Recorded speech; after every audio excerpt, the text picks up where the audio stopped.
Sound. It's literally all around us, all the time. From the jarring sound of a siren to, well, the mind-bending possibility of perfect engineered silence. Today, we're going to dive into the physics of how sound works, and then look at some incredible new tech that is completely rewriting the rules. You know that sound, right? That high-pitched wail of an ambulance getting closer, and then how it suddenly drops as it speeds past you. It's a sound that makes you stop in your tracks. But have you ever actually wondered what's going on there? Why does it do that? Yeah, exactly. It's that high-pitched nee as it's coming at you that morphs into that low yo as it moves away. But here's the wild part. The siren itself isn't changing its tune at all. It's just blasting out the same note over and over. So what you're hearing is actually a kind of auditory illusion, a trick that physics is playing on your ears. So what is this strange deception? Well, it's a phenomenon that has a name. And believe it or not, its effects go way beyond just city streets. They help us understand the very edges of our universe. It's called the Doppler effect. And put simply, it's just the change in a wave's frequency because something is moving, either the thing making the sound or you, the one listening to it. And this isn't just for sound. Astronomers use the exact same principle with light waves to prove that the universe is expanding. It's a pretty big deal. So here's how it works. As that ambulance is racing towards you, it's basically catching up to its own sound waves, squishing them together.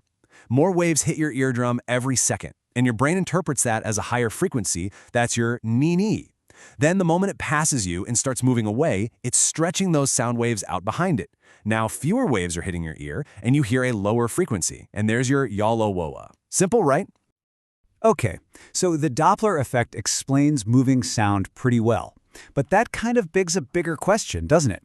How does sound travel in the first place? And why does it seem to behave so differently depending on where you are? Well, the stuff that sound is traveling through, the medium, makes a huge difference. Just look at these numbers.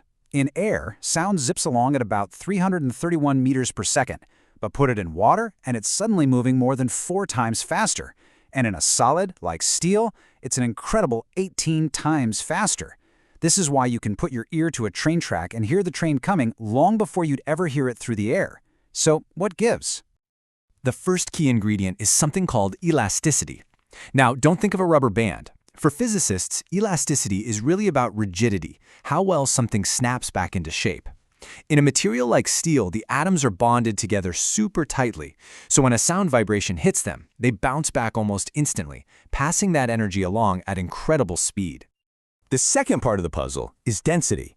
Remember, sound is just a vibration hopping from one molecule to the next. So in a really dense material, the molecules are all packed in tightly together. This means the vibration doesn't have very far to jump to get to its neighbor, making the whole process way more efficient and way faster. So there you have it. Those are the fundamental rules of sound. It travels fastest through things that are both dense and rigid. These are the laws of physics, set in stone for billions of years. But what if we could design materials that just decided not to follow those rules? And this is where we leave the world of natural physics and step into something that feels a lot more like science fiction. We're talking about hacking sound itself, by literally inventing new types of materials from scratch. They're called acoustic metamaterials. Basically, these are materials that are engineered to have properties you just can't dig up out of the ground. The secret isn't what they're made of, but how they're built. Their incredibly intricate, microscopic structure. Think about how we soundproof things now. It's basically a brute force approach, right? We just use thick, heavy, dense stuff like concrete or lead to stop sound in its tracks. Metamaterials are the exact opposite. They can be amazingly thin and lightweight because their power comes from intelligent design, not just sheer bulk. And that's the key difference. Metamaterials aren't really trying to block sound. They're designed to control it. Think of it like this. Traditional soundproofing is like building a giant dam to stop a river. A metamaterial is like building an intricate network of canals that guides the water exactly where you want it to go, making it lose all its energy along the way. So how on earth do they do this?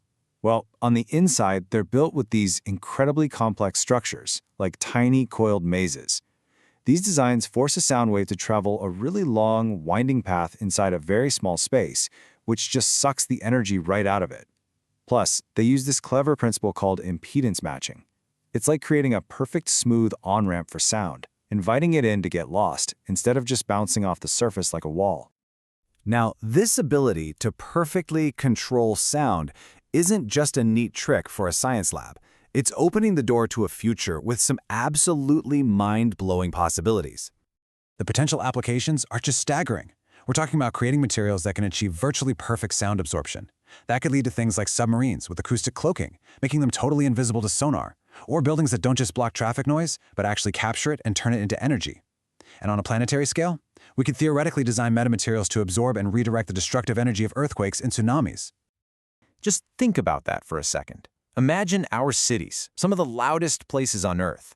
What if the very materials we use to build them, the walls, the highways, the windows, were all engineered to create zones of almost perfect quiet, a city that literally silences itself?